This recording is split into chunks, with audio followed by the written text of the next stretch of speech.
গাজায় আবার যুদ্ধ শুরুর হুমকি দিয়েছেন ইসরায়েলের প্রধানমন্ত্রী বেনিয়ামিন নেতানিয়াহু। ডোনাল্ড ট্রাম্পের হুমকির একদিন পর হামাসের প্রতি আলটিমেটাম দিয়েছেন তিনিও। হুঁশিয়ারি দিয়েছেন শনিবার দুপুরের মধ্যে জিম্মিদের মুক্তি না দিলে বাতিল হবে যুদ্ধবিরতি। আবারও শুরু হবে কঠিন লড়াই এবং তা চলবে হামাসকে পুরোপুরি ধ্বংস করা পর্যন্ত।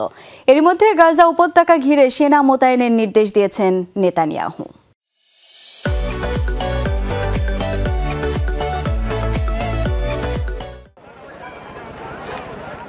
যুদ্ধবিরতি কার্যকরের ৩ সপ্তাহ পরও গাজায় বন্ধ হয়নি হত্যাযজ্ঞ। ফিলিস্তিনিদের নিজ বাড়ি ফেরায় বাধা দেয়া হচ্ছে পদে পদে। আটকে রাখা হচ্ছে ত্রাণের গাড়ি, যা স্পষ্টত যুদ্ধবিরতি চুক্তির লঙ্ঘন। ইসরায়েলের বিরুদ্ধে এসব অভিযোগ তুলে সোমবার জিম্মি মুক্তি স্থগিতের হুঁশিয়ারি দেয় হামাস। ফিলিস্তিনি সংগঠনের এমন পদক্ষেপের জবাবে কঠোর বার্তা দেন মার্কিন প্রেসিডেন্ট ডোনাল্ড ট্রাম্প। সব ইসরায়েলি বন্দীকে মুক্তির জন্য হামাসকে আগামী শনিবার দুপুর পর্যন্ত সময় বেঁধে দেন তিনি, নয়তো যুদ্ধবিরতি চুক্তি বাতিলের হুঁশিয়ারি দেন। একদিনের মাথায় ট্রাম্পের হুমকির সুরের পুনরাবৃত্তি করলেন ইসরায়েলের প্রধানমন্ত্রী বেনিয়ামিন নেতানিয়াহু।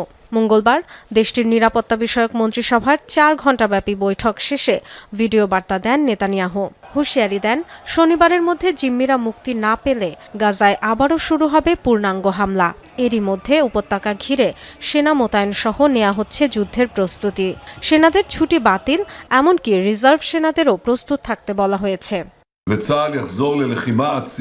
প্রেসিডেন্ট ট্রাম্পের দাবি এবং গাজার ভবিষ্যৎ নিয়ে তার যুগান্তকারী পরিকল্পনাকেও স্বাগত জানায়। হামাসের চুক্তি লঙ্ঘনের সিদ্ধান্তের প্রেক্ষিতে গাজার ভেতরে ও বাইরে সেনা মোতায়েনের নির্দেশ দিয়েছি। শনিবার দুপুরের মধ্যে হামাস জিম্মিদের ফিরিয়ে না দিলে যুদ্ধবিরতির সমাপ্তি হবে। সেনারা গাজায় ফিরবে এবং হামাসকে চূড়ান্তভাবে পরাজিত না করা পর্যন্ত লড়বে।